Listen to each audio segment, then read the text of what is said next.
So thank you very much, everybody. What a great title with two words that I really love. Achieving compliance. It really brings tears to my eyes to hear those words. But yeah, achieving AI compliance and ethical excellence, overcoming challenges in regulatory requirements, transparency and fairness. What a great title. So in terms of introducing the panel, we thought it would be really interesting to find out how each of them actually got into this area. So Luke, if you don't mind, take it away. Sure, my name is, oh, that's very loud, or I'm very loud. My name is Luke Verlaine, and I work at UBS, and I think I got into this because I used to do what I like to think was an okay job at doing governance and PMO type stuff, but my mum didn't understand. My wife used a very complicated metaphor about chair making to explain what I did to other people, and it didn't feel like it had the most meaning. So I was presented with an opportunity to get into data science methodology development, which led on to helping write some data ethics principles for the board of Lloyd's back in 2019. And yeah, I just became a bit obsessed, and I convinced my boss at the time to give me some people and some money and to try and build some stuff. So now there are Netflix specials that I make my mum watch. So she understands a bit about AI ethics and what I do. Brilliant, thank you. And Paul, how about you? Well, thank you, Philippa.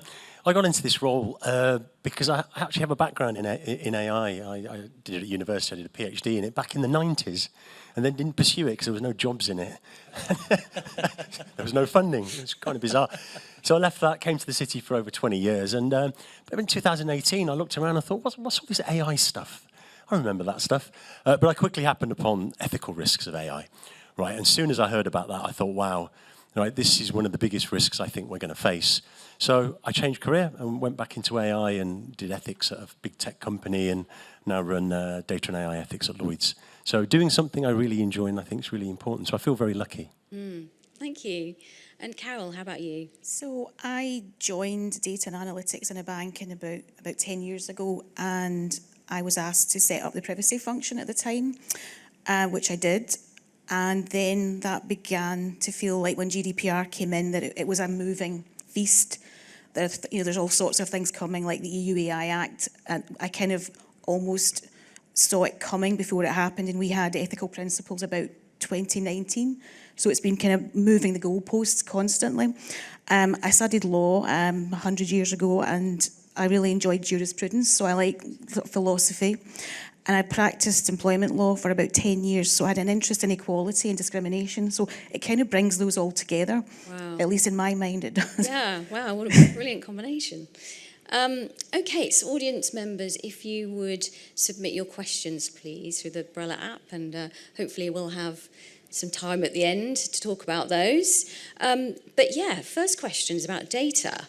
So, Carol, if you don't mind answering this one, how do data protection laws impact the development and deployment of AI systems? What steps can financial institutions take to ensure compliance with these laws? So in the first place, I guess, possibly teaching granny to suck eggs, but what are the laws? So you start with the GDPR, the UK Data Protection Act of 2018, and the new or relatively new UK Data Protection and Digital Information number 2. It just comes off the tongue quite easily, Bill. There's the draft e-privacy regulation that's been around for about 10 years that seems to never get off the ground. We have our adequacy decisions in the UK from the European Commission. We've got all kinds of other things. I've made a list: Consumer Duty, Equality Act, the EU AI Act, the EU AI Liability Directive, the new Product Liability Directive, intellectual property rights, model risk, vulnerable customers. I see all these things in a kind of vein, and I've coined a new term, I think, venning. I don't know if that's a word, but they all seem to be coming together. So I think GDPR has really sort of been the catalyst for data ethics. And it's so hard to comply with any one of these things that there will be trade-offs, and you have to move into an ethical space where you try to do the right thing, even if that, hypothetically, allegedly, it means that you break the law, because you cannot comply with everything to 100%. How does privacy help? Well, I think it actually does help. And I'm going to refer to Article 5, the principles. So one of them being, it's in 3 parts, lawfulness, fairness and transparency. So even looking at lawfulness, I've always argued it was wider than privacy. And I would have sometimes people say, you've just pointed out a competition law issue, but stick to it's a clue in the name, Carol, it's a privacy impact assessment. And I would say, well, there is a wider perspective here. So there's all sorts of, I think the privacy teams are actually going to struggle because they are being asked to be all things to all people. But fairness, taking one example, and I'm sure Paul particularly can talk more about this, but the fairness metrics that we use in banks or financial institutions to look at algorithmic bias, the GDPR kind of opens the door to doing that.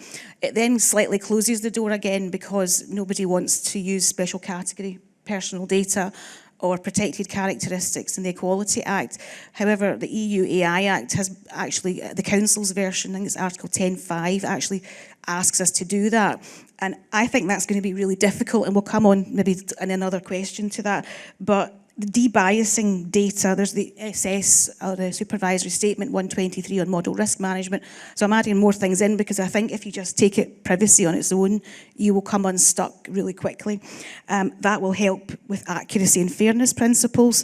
From a Gen AI perspective, you have to have controls in place so that your data scientists are not having, well, what would you call it, proprietary information or customer information being put into prompts. So I think there's lots and lots of, and that helps with confidentiality and integrity issues. So I think the GDPR, taking that as my sort of metaphor or proxy for privacy, has set the scene, and the goalposts will continue to move. But the real thing to do is to self-regulate. Don't wait for regulations to come. Get in front of them, leapfrog them, set up the institutions that you need and the capability across your organisations, which is, as we all know, people, processes, systems and data. Every single member or colleague of a financial institution really does need to have good behaviours with data and not walk past broken. I think data lies at the heart of it all. If we don't have good quality data, if we don't have an understanding of how algorithms contribute, or data elements contribute to outcomes, then we have real problems, and everyone needs to understand they have a role to play. It's not just data scientists, it's everyone. Sorry, I've probably taken a bit longer than I should have. It was good, though. It's very good. And definitely, obviously, it sounds like the GDPR is important, but it's definitely not the only answer, is it? It's far more complex. It's the start of it, and I think as time goes on as well, things like data retention becomes a difficulty because you've got so much data that is required for modelling, and there have to be ways to pseudonymise that. You know, it's mentioned 25 times at least in the GDPR, and I think it's coming of age now. Right. So you mentioned the word algorithms. She says moving loosely on to the next question. But so how can financial institutions proactively detect and address instances of algorithmic discrimination to uphold their ethical standards? And perhaps, Paul, if you wouldn't mind taking this to begin with. Sure, thank you, Philippa. Yeah, it's a thorny question. So discrimination really boils down to looking at concepts like fairness and bias. Fairness is a tricky one, right? Fairness is a contested concept. There's no agreed upon definition culturally or across the world or across different societal groups. Fairness comes down to, in some cases, moral values, and what's fair for one person is not fair for the next person. And what statisticians would like us to believe is to use protected characteristics, to segregate parts of our sort of consumer population and say you need to be fair with respect to each of them. So equality of outcomes, disparate parity, measures like that give you statistical fairness. But actually, if that's your definition of fairness, that can lead to practices like irresponsible lending.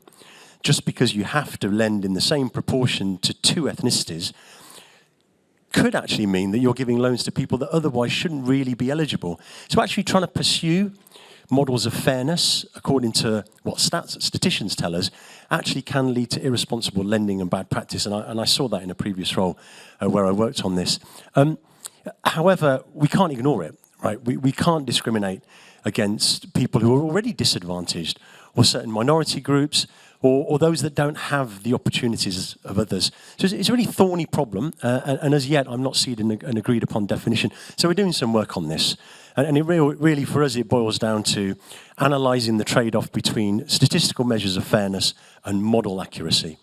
We know machine learning models are optimised for one problem and one problem only, right? They have one function to optimise against. And really what I think we need to do is analyse our trade-off between statistical measures of fairness and loss of accuracy, surface that kind of trade-off and analysis to people, to boards, to ethics councils that make decisions, and ask them to decide what is and what is not fair.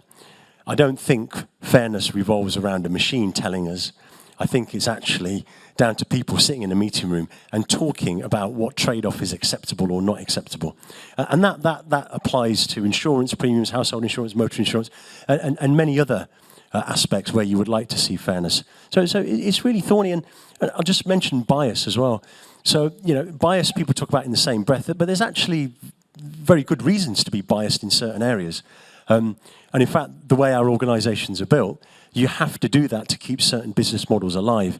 But what is reasonably, what's reasonable and what's unreasonable? So you can be reasonably biased as long as you can support the business case behind it, and you can support how you're paying attention to consumer duty.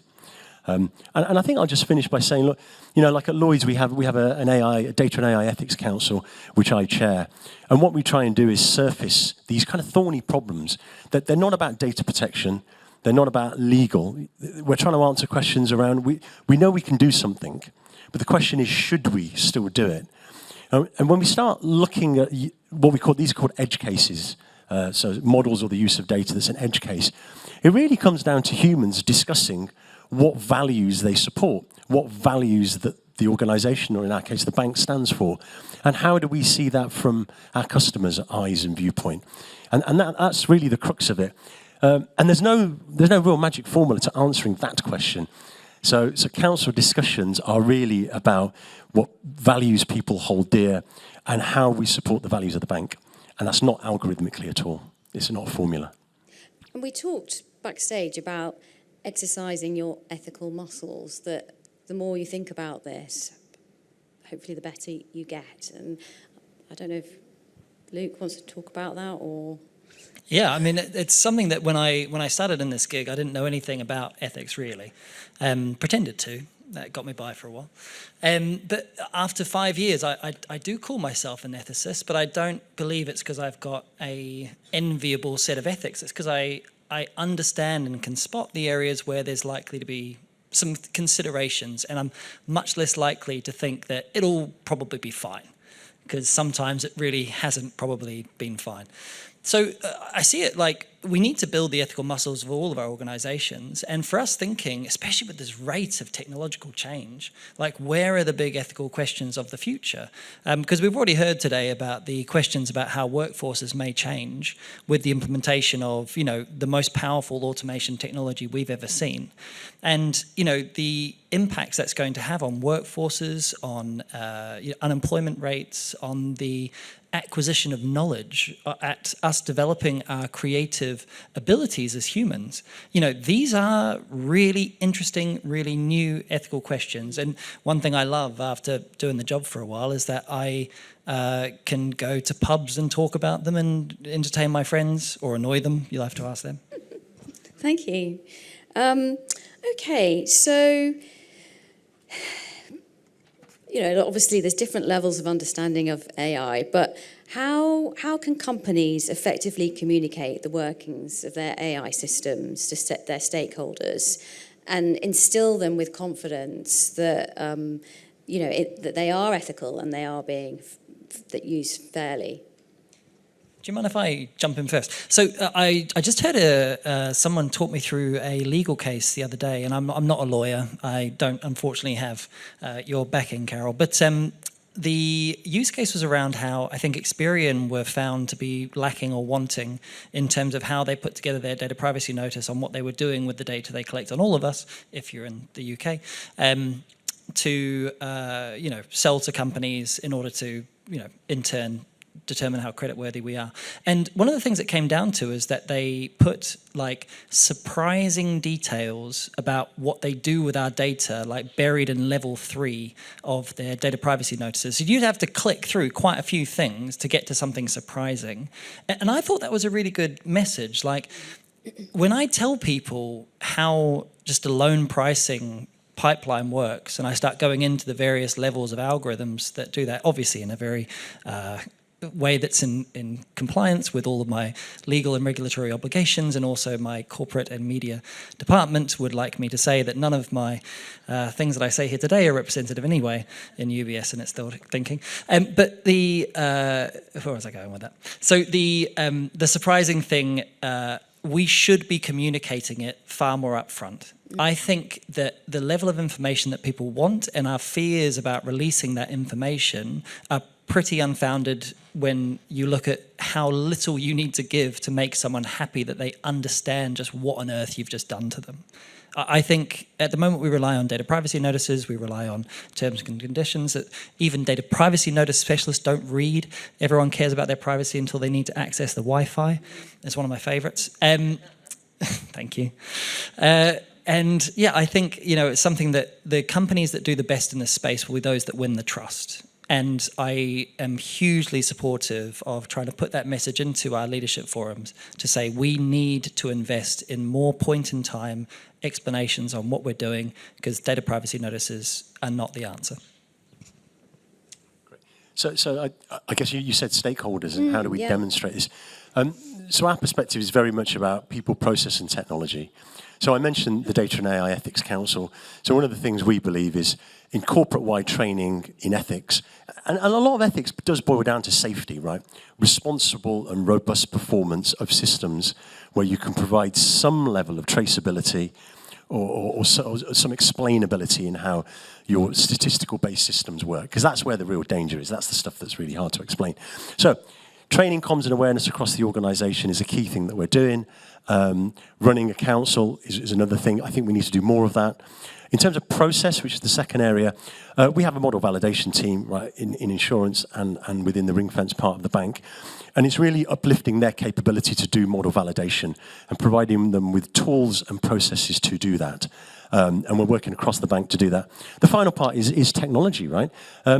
Building components that sit within models, that sit within the machine learning platform, that maybe sit alongside, I hope, large language models, to surface data points, to allow machine learning engineers to adjust the behavior of the system while they're building it.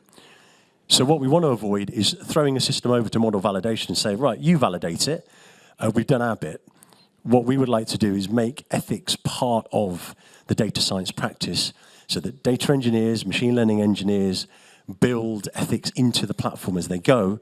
To do that, we need to build components that surface the right data points to those engineers so that they can adjust the training data, they can debias data, they can look at the distribution of the training data versus their evaluation and holdout sets. All of those good practices, which actually aren't completely followed, our desire is really to build that into the system. And for our model validation teams to actually get them to partner with developers so that they're actually doing this hand in hand, although we need to ring fence part of it to make sure that the right guardrails are in place. But I think building ethics along the whole data science pipeline, as well as with model validation, as well as with kind of organization training and skills is really a powerful combination. Right, thank you.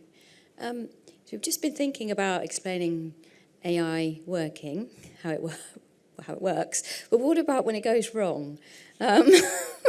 So, particularly as AI becomes more autonomous, how should liability be allocated among developers, users, and AI systems when there are negative consequences? And I wonder, perhaps, Carol, if you wouldn't mind just answering that. I think not wanting to change the law as a knee-jerk reaction would be my first kind of statement. I think the existing legal corpus of contract law, tort, delict from my native Scotland, they stand us in good stead. And the Scots law, certainly, I can't speak about English law, but Scots law goes back up to Roman times. So it's all about some stealing chariots and things like that, but it does have some ethics within it.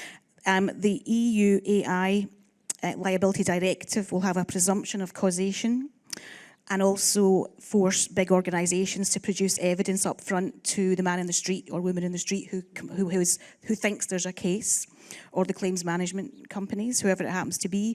The product liability directive includes software, or will do. So I think there will be gradual changes. And I'm just having a quick look here. And I was going to talk about legal personality, which I'm slightly going off topic here, but a system to me can't be held liable because it's not a natural living person, and it's probably not a legal person either, or an entity. However, strangely, that conversation is changing, and I'm going to come back to what I said about kind of Roman law. At one point in time, obviously there were slaves. Women and children had no real legal status. They were goods and chattels. So our ideas about people and entities evolve over time. It really jars with me, though, the concept of giving a robot legal or natural personhood. I think we've put the lights out if we get to that stage. Yeah. But I was actually interested to see, this was happened in 2017. The European Parliament passed a motion on civil law rules questioning whether there should be a new category. And Joanna Bryson, I'm not sure if anybody has heard of her yet, a lot of people will, who's been doing data ethics since I don't know when, long before it was something that we were talking about. She said the costs are too high and the moral gains too few, and I would support that, certainly at this point. However, she did acknowledge that 2017 was a pivotal moment, so it does scare me a bit that we might come to, and I think if we anthropomorphise and have nice robot companions that with nice eyes and faces, we might start to evolve our thinking about machines, and that's something to think about. But you can always sue the entity. I think it will be difficult to unravel, though, obviously, in an AI world, and I'm going to leave it there because I don't know the answer. I think just coming in on it, I think it's a really good question. But to me, it's really clear. The AI provider, the company that creates a system and deploys it to face off to humans, they need to take accountability for what that system does and how it behaves. Trying to deflect accountability to either a hyperscaler that built a model or someone that collected the data or the fact that the system was used inappropriately, I think is really passing the buck. It has to rest with the AI provider or the organization that put the system out there. Holding developers, individual developers to account is also passing the buck. At the end of the day, the boards of those companies that deploy the systems in our society that affect our citizens and our children, they need to be held accountable. And I think the bar has to be quite high. It really has to be quite high. Shareholder capitalism is great, and it works for innovation, and it's done great things. But actually, when it comes to ethics and safety of those systems, it's the board that has to decide where they draw the line between shareholder value on the one side and caring for their customers properly, as Consumer Duty would like to have us believe. And that's a really hard decision. But I think unless boards' sort of feet are held to the fire, then passing the buck is all too easy. I think, actually, there's another element to this. And diversity and inclusion, we talk about it a lot. Diversity of thought, diversity of opinion within tech teams is actually really important. We do a lot of that at Lloyds. We actively promote women in data. We do all these things. And we've seen really positive results. So moving away from the tech bro kind of mindset of machine learning engineers all sitting around developing systems because they think it's great, right? We're moving away from that very quickly, and I'm actually really glad to see it. So that the cultural diversity, the diversity of thought, the practices like consequence scanning, which really looks right at the beginning of a software development lifecycle and says, what's the worst thing that could happen?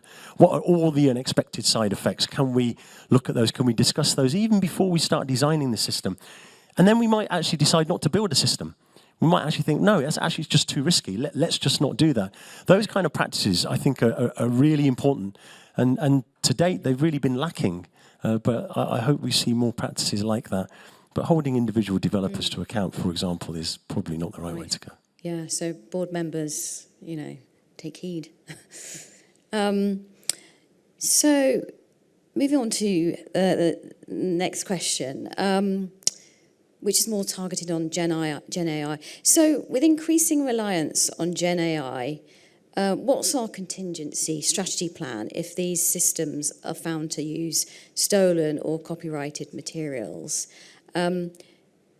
perhaps I could ask Luke that. Yeah, I'm really, I've been following this conversation with incredible interest. You know, there's been more legal cases raised in the last 4 weeks than the previous 11 months combined against OpenAI in particular, but also other providers in terms of where they gathered their data from. I saw some research just a few days ago saying that they, one of the people bringing a class action suit is representatives of novelists and people that make literary works, and they were demonstrating that their work was referenced at 5 times the rate of the common crawl of the, you know, the bots that are scraping the internet, which is a tremendous thing. You know, if they statistically can back that up in a court of law, it really does say, look, you have chosen to devalue the, you know, chaos writing of the internet and valued our writing, yet you are offering us nothing in compensation for this profit you are generating, which is impossible for you to generate without our data. It's such an interesting question that we all contribute through our ramblings on the internet, like to the predictions and the, you know, the profit that this model is making, and yet we get nothing. You know, we are all creators that are uncredited and unrecompensed, and somehow this is fine. And the argument in the courts is going to come down, at least in American courts, again, I'm no lawyer, will come down to whether there was enough transformation done of this input data into model weights, which means that it's now gone through enough of a creative process to say it doesn't represent the original works. But, you know, you can pretty much get paragraphs from books out of ChatGPT. It's not even that hard to do. If you just quote a name, a number, and a paragraph number, you get pretty close. So, you know, I think there is definitely a risk that one of the appellate courts or the Supreme Court will make a decision to say, no, you did steal a lot of data, and no, you are making tremendous profits from it. And that is not legally right. So I guess the second part of the question, which is what do we all do if that happens, is I think it's probably not going to happen because capitalism will win, and this is a tremendous opportunity for us to add to our economy and our world. And, you know, that'll be that. So it's kind of hard, but in another way of looking at this is that we are going to weave these systems into the center of what we do in our jobs, and given the fact that some of them have such high levels of automation, there probably will be areas which lose considerable amount of people, and we should be very careful when we're looking at these things to think about what that means for our organizations, what it means for resilience and robustness of markets, and you know, what reasonable steps we can take, right? Because we can't stand still and let everyone else slim down their operating costs while we do nothing.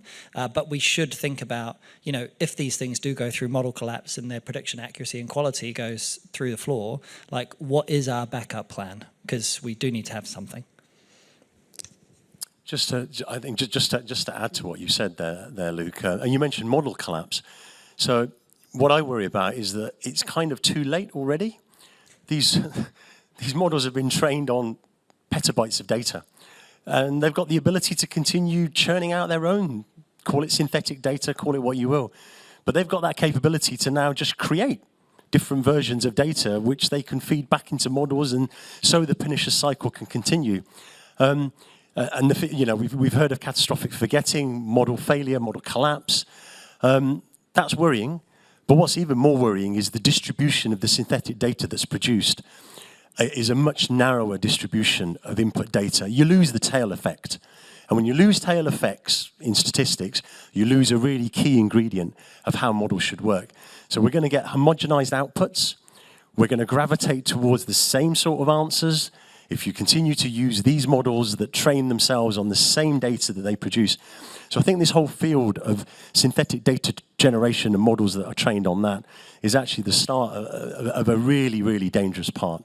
And I don't know what the solution is right now. Right? Well, I really think that this is one of the things about responsibility. We're talking about stopping the buck with the boards. Like, these companies have decided the direction of our society for the next, you know, however many decades this has ripples and implications for.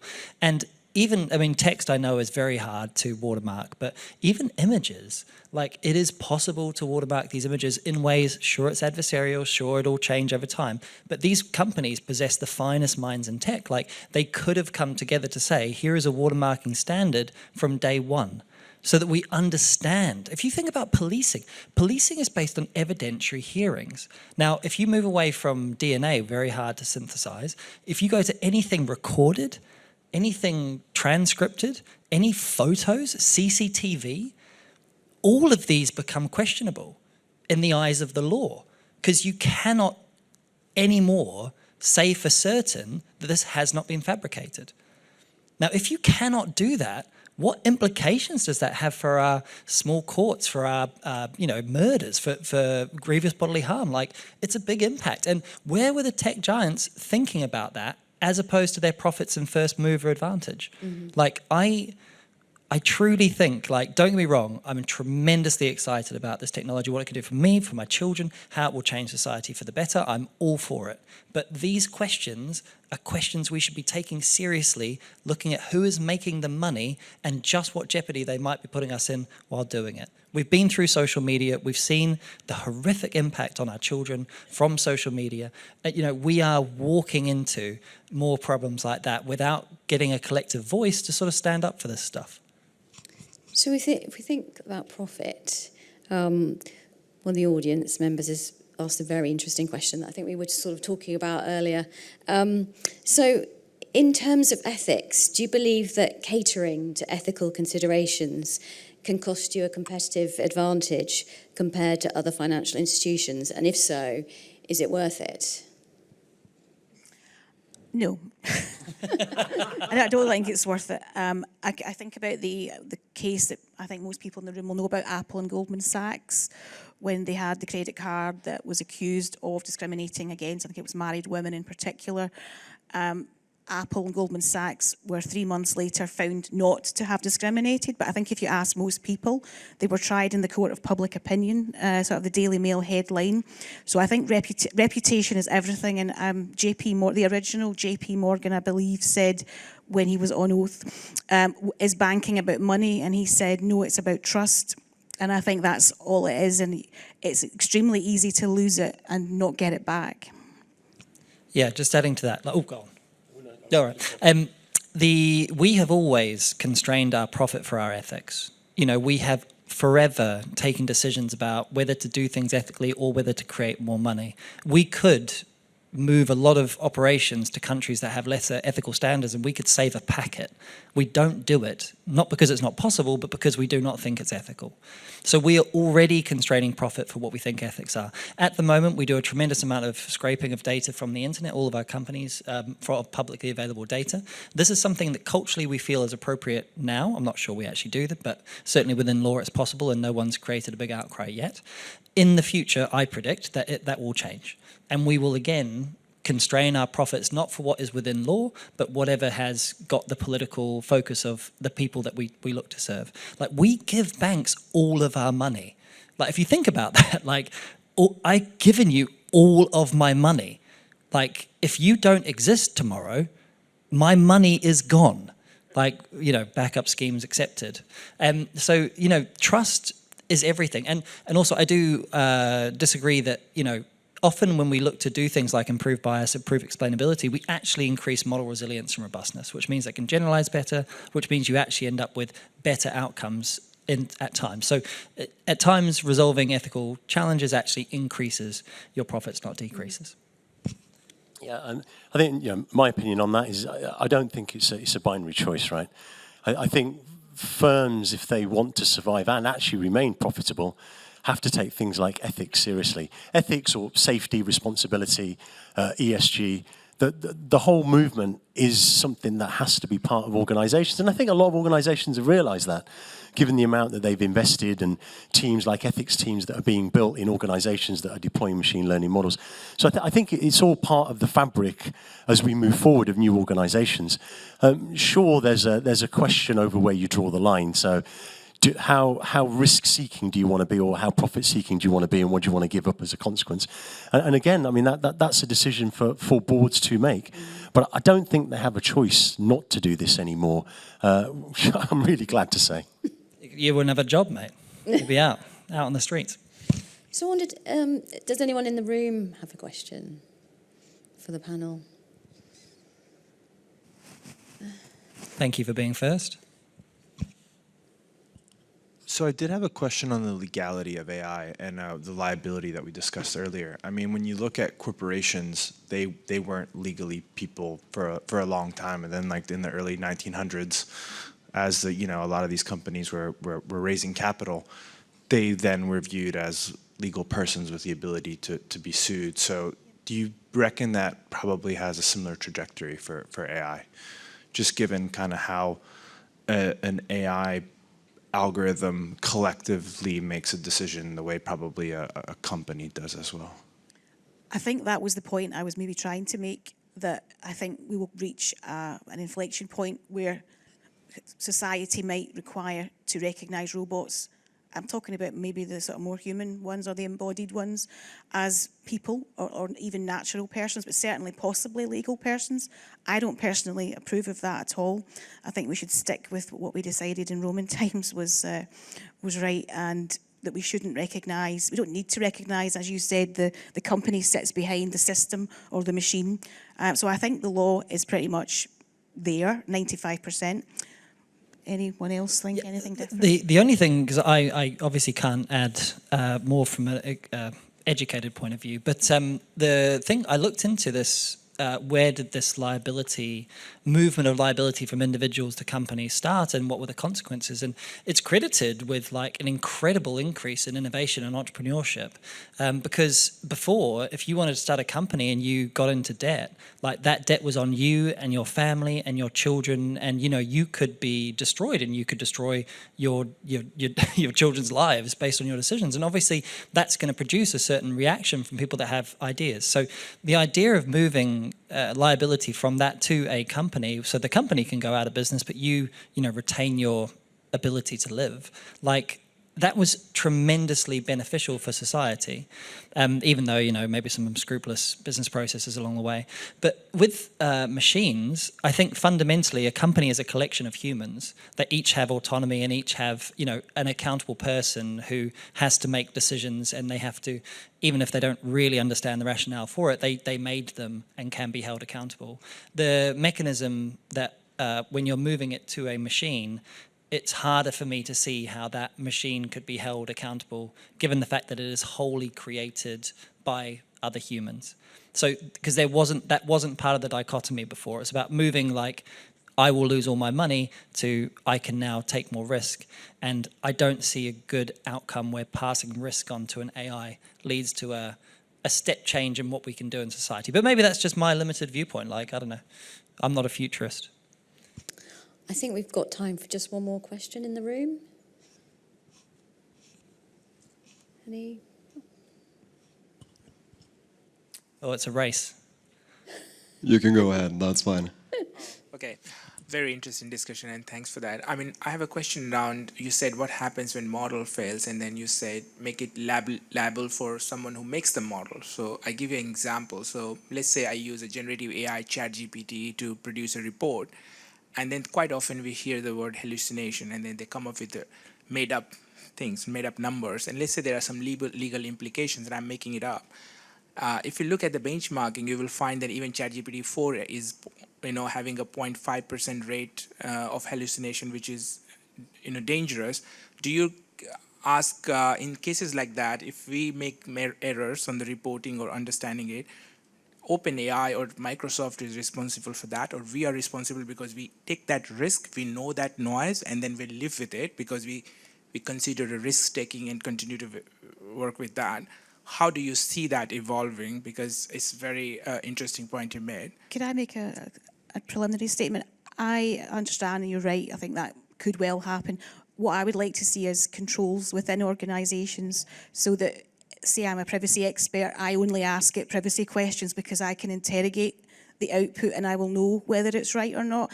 There was I can't remember the case, there was a judge recently admitted that he had used ChatGPT to write his decision, but he did say that's because I am a judge and I can interrogate the case law that comes out of it and the outcome and the ratio decidendi being the decision. So I think you have to do that. If I start doing data science on ChatGPT, we're all in trouble.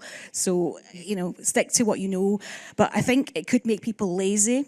It could make people just cheat, and people at universities and schools, etc. and we will lose our mental muscle. And I sort of equate it to, you know, the Industrial Revolution. My grandmother used to knit and cook. I can't do any of these things, so I think we need to not lose our intellectual mettle, or we've just checked out. Yeah, can I go, because we're out of time, I'm going to go deep philosophical. So the idea, the line that I really love that I've stolen from somebody else is that the Industrial Revolution reduced the cost of human-like labor to near zero. This is reducing the cost of human-like creativity to near zero. This will have far-ranging impacts on many things. Did we ask for that? Did we say, because their stated mission of OpenAI is to automate work, and not just a little bit, they're trying to build an AGI that will be able to automate all work. Is that what we want? Do we want not to work? To not be with peers in a social setting, trying to achieve goals based on a vision or a mission, to try and feel worth, to try and feel like I'm making a difference, either to those around me or to my company and to the people? Like, do we want not to do that? Who's making this decision that automating the world is the right thing for humanity, for our happiness, for our democracies, for our way of life? The 10 owners of the big tech companies. And this is it. It's like, who is around these tables, apart from white men, obviously, making these decisions, having these conversations? And why is this not under some more type of democratic process? We've seen these types of creative destruction events in the past, and we can learn a lot from history. Like, there are some winners that are being made in society right now. And those winners, like winners of past creative destruction events, are very narrow. And if they align their interests, and those interests are not necessarily in line with what we democratically between us think, then we're not learning from some of those lessons of the past. Because we are a democracy in this country and many others. Like, we should be exercising those democratic rights to decide where this technology goes. Because I want a job. So a very thought-provoking way to end the conversation, and I'm sure you'll agree it was highly entertaining and interesting, and I want to thank the panel very much.